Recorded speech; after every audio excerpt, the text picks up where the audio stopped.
I was really thinking about how to begin this story, and I decided to take you to the spot where it first started. This is the water of Leith in Edinburgh, Scotland.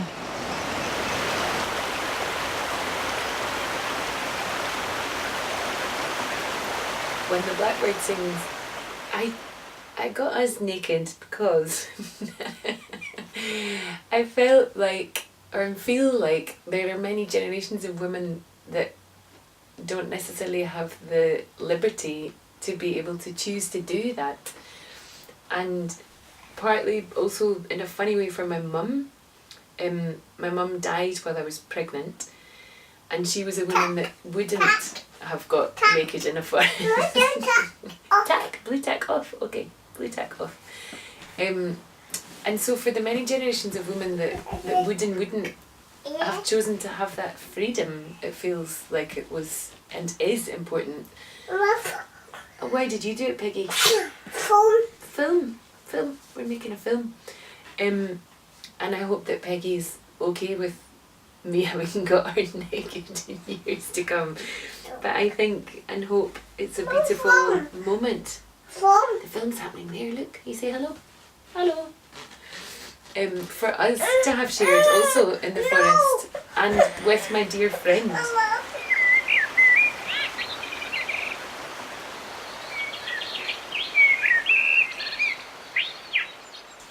Jannica asked me to be involved in When the Blackbird Sings, and it didn't actually occur to me to say no.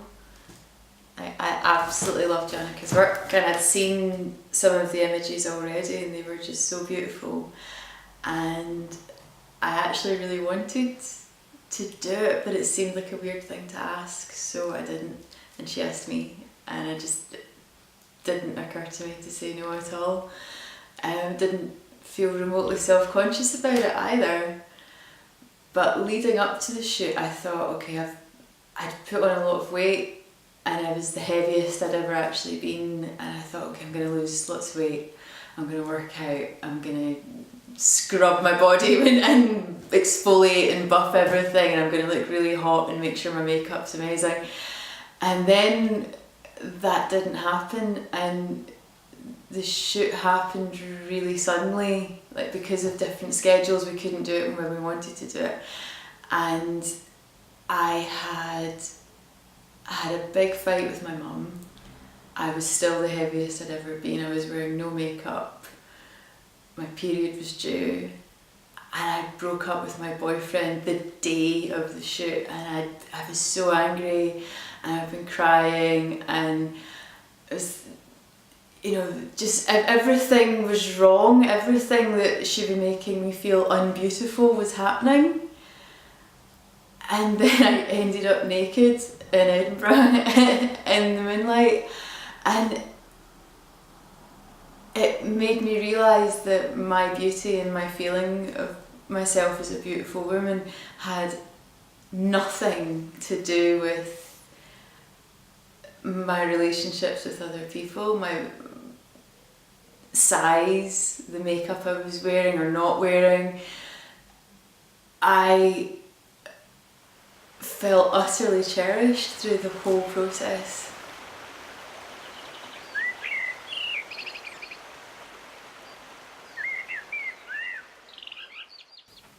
I'd like to think this would affect women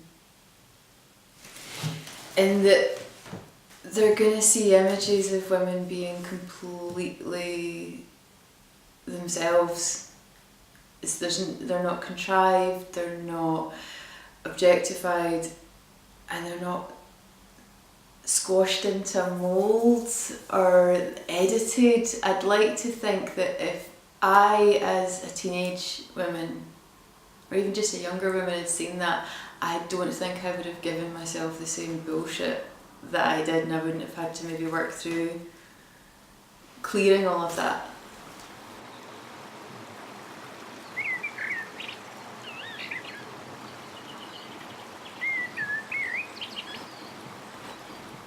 October 2016 was really when things came to end for me, and I think it wasn't just me that felt like that. I know a lot of women felt like that around me too, and It was a combination of my personal journey, my first menstruation after my second IVF, and the political climate, and a lot of conversations I had with women around me. So me and a friend of mine decided to go down to the water of Leith in Edinburgh, Scotland, and at the new moon do a small, not necessarily ritual, but just setting some intentions. And I suggested that we should just play around and do a shoot, where she answered back with, oh, maybe you could do a shoot with me naked. And that's actually how I started my photography 20 years ago, with photographing friends in the naked. And I thought it would be really nice to go back to that and try that again. When I got the pictures back, I felt like something within me started to shift. I started to feel inspired again. I started to feel like I changed my tracks from feeling quite scared and disempowered to that something that it was giving me some clues about how to spend the next 12 months. At that point I didn't know that I end up spending every new and full moon photographing women at twilight, but that's what I did. And what made you choose the twilight hour to photograph? Again, it's nothing is black and white, and I don't have a straight answer for that, but it's a few different things that came together. The new moon in October 2016 actually happened during twilight, so when we did the shoot it was in the middle of twilight. I also spent a lot of time walking in 2016 due to personal reasons, and I felt like the twilight was the only time where I could breathe out, where I had a wee break from what was day, what was night, the 24-hour stress. Also the twilight brings this most amazing light. It got a blue hue, and colours like green and blue are much more vibrant during twilight than during the days, and it's also called the blue hour, and quite a lot of artists used this in the past. And I felt to really challenge myself and make myself as present and awake enough to just shoot during twilight, which is really, they talk about the blue hour, but it's really 15 minutes.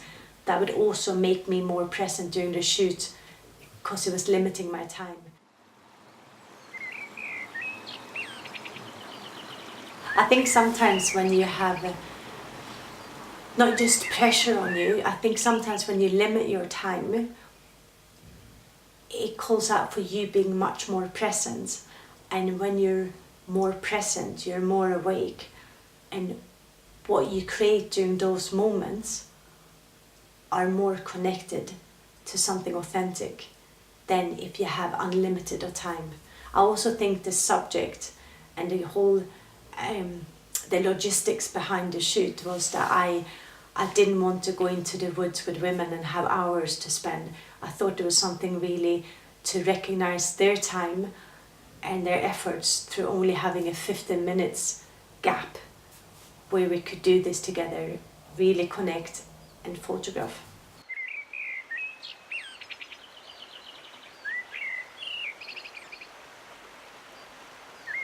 I never had a tick list for ages or body types, and it was just had to happen organically, like life itself. So my relationship to my subjects were everything from my mum, family members, really close friends, to women I only met once. I wanted the flowers to really represent the different seasons over the year. I wanted to cover a whole year. I wanted to cover all the new and full moons. I covered all the months. I covered the month only during twilight. And for me, using the flowers, it was again like a pause amongst all these life, bodies, blood and sweat. I also felt like the flowers were fitting in, and they were representing different things for me. Like I used daisies. So I had to climb over a fence here in Edinburgh to collect 7 daisies for midsummer, and that's a Swedish tradition of that. If you put 7 flowers under your pillow, you dream about the man or the woman you marry.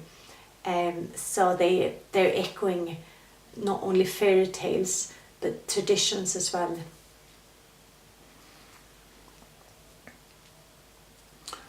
And how did you decide which photographs to use? You obviously shot quite a lot more than you're exhibiting. It was, I was about to say that it was quite easy, but some of the women didn't want to be in the exhibition. They wanted to be in the project, but not the exhibition. And I guess the edits came quite naturally when I saw all the images laid out in front of me.